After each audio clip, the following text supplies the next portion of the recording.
Good evening, everybody. My name is Antwon, and the speech I'll be refuting tonight is Paul's claim of fact speech on social networking. His major claim was the exponential spread and use of social networking has an overall negative effect on students. He had three secondary claims. The first one being social networking causes psychological disorders and addiction. The second one, social networking risks the spread of false information. And the third one, social networking allows for cyberbullying. Now let's talk about that first secondary claim. My counterclaim to this claim is that social networking improves social health and strengthens relationships. According to Megan Sponsel, an editor of the Journal of Technology Research at Youngstown State University, increased online communication strengthens relationships. And social networking is clearly a gateway for increased online communication between people. Secondly, survey data from a nationally representative probability-based sample of 13 to 17-year-olds states that 52% of teens using social media report that using the sites have helped their relationships with friends. 88% report that social media helps them stay in touch with their friends that they can't see regularly. 69% report getting to know students at their school better, and 57% say social networking helps them make new friends. A piece of data that I will use to strengthen my argument is that a piece of data from his first claim was that he used Dr. Mark D. Griffiths, a professor of gambling studies at the Nottingham Trent University in the UK, conducted a survey in 2012. He reported that 51% of participants of the study said their lives had been worsened by using social media, reported feeling less confident when they compared their achievements against their friends.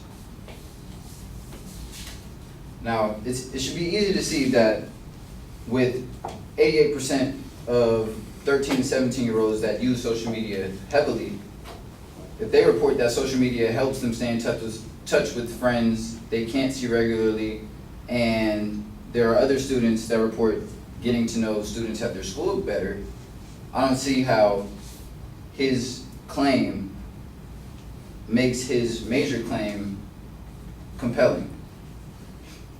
So the second, now I'll talk about his second secondary claim.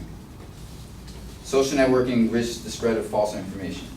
Now what I say to that is that sure, social networking does risk the spread of false information, but also the entire internet risks the spread of false information. So the fact that social networking spreads false information is not strong enough evidence to me to back his claim effectively. Now, a couple of examples that I have to illustrate this. Many students have learned through extensive use of the internet and social media that they should never take any information at face value and always check the credibility of their sources. Many of my teachers and professors have even elaborated to me how crucial it is to make sure the source of the information that you see on the internet is credible before believing anything. And his third claim was that social networking allows for cyberbullying. Now, I agree with this secondary claim that he has on this point. I don't see that there's anything wrong with it.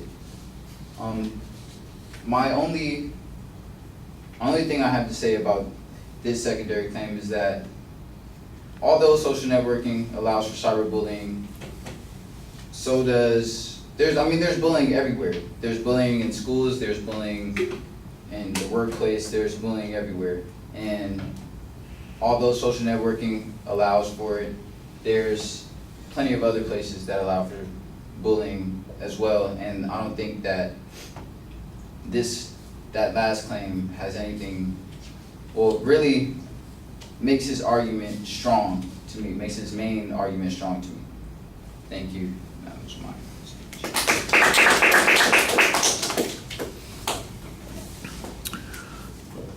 All right. Wow, Paul's getting ganged up on here because I know we had double duty on this because we apparently had a shortage of outlines. I'm not exactly sure why.